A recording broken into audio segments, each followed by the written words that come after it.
My man James Norris, Dr. J, the other Dr. J, as he says, talks about hip hop as healing. Again, this is a mental health therapy focused episode. He has an initiative called Rhythms of Healing. And what I loved about this is we had Dr. Ian Levy on this. We've had JC Hall on this show. We've had, Jamila Sams talking from a mental health perspective. We've had Dr. Raphael Travis. We've had so many people that talk about working with young people, using hip hop as a way to connect, finding common ground, extracting from them information that we might not be able to extract in any other way, because even though we don't necessarily like or approve of or can vibe with their music, there's like the Matrix, right? Remember the Matrix and the green stuff and the green letters, and homeboy could see the Matrix.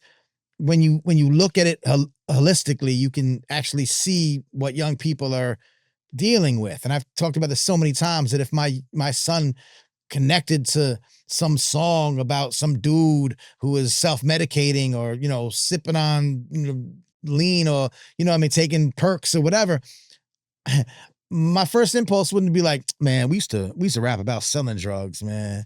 These kids are so soft. All they do is rap about taking drugs. And I've heard people say this. You've heard people say this. It's horrible.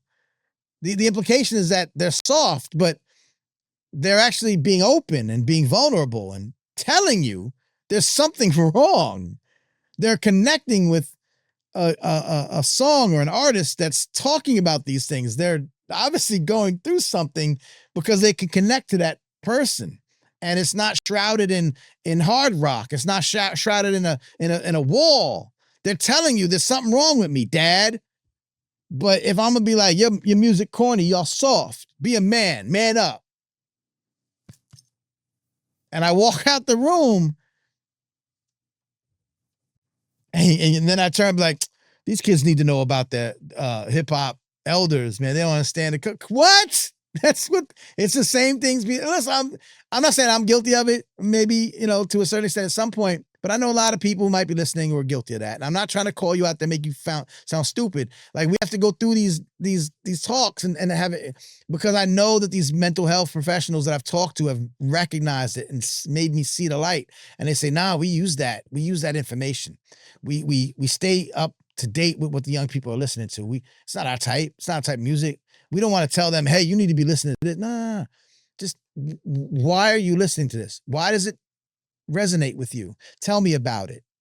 Tell me what's going on in this song that you can relate to. That's all we need. We could talk later about whether the music being pushed by the mainstream and the corporate, yes, of course, yes, all that. We could talk about that till we're blue in the face. But it's out there.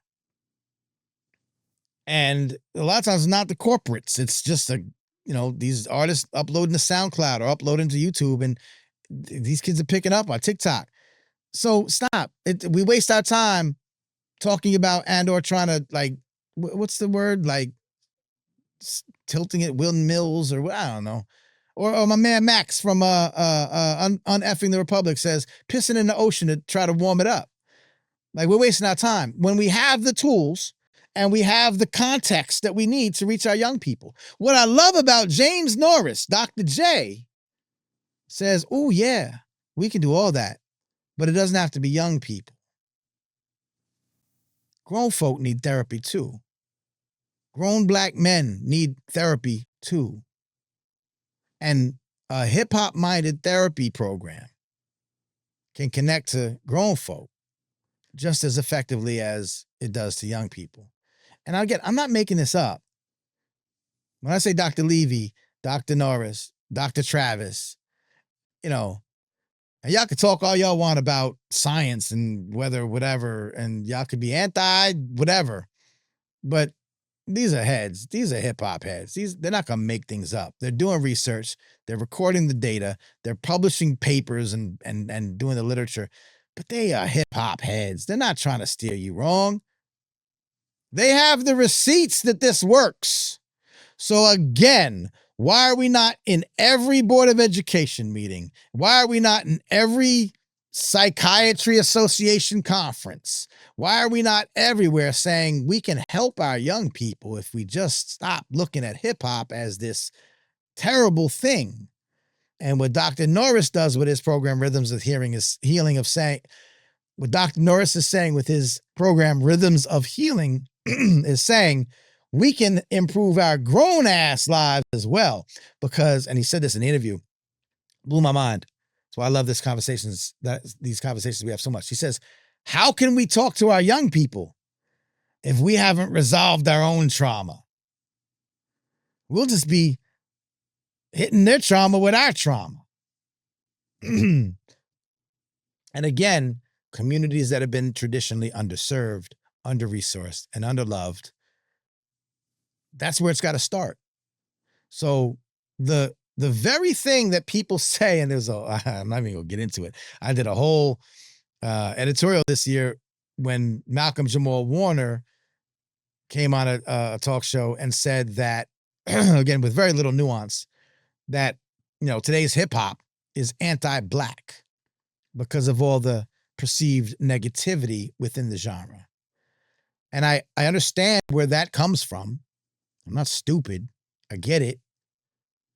But if I'm telling you that the Black Dr. James Norris and a bunch of other folks that are either Black or very much allied with, the Black cause in America are saying hip hop is the tool that we use to save lives, to save young Black lives, to save grown folk lives, then what are you doing by coming out saying it's anti-Black? That's disingenuous. That's a very small sliver of what you're talking about. So what I love about Dr. James Norris is I don't have to say nothing. Manny Faces, white boy on the screen, don't got to say nothing.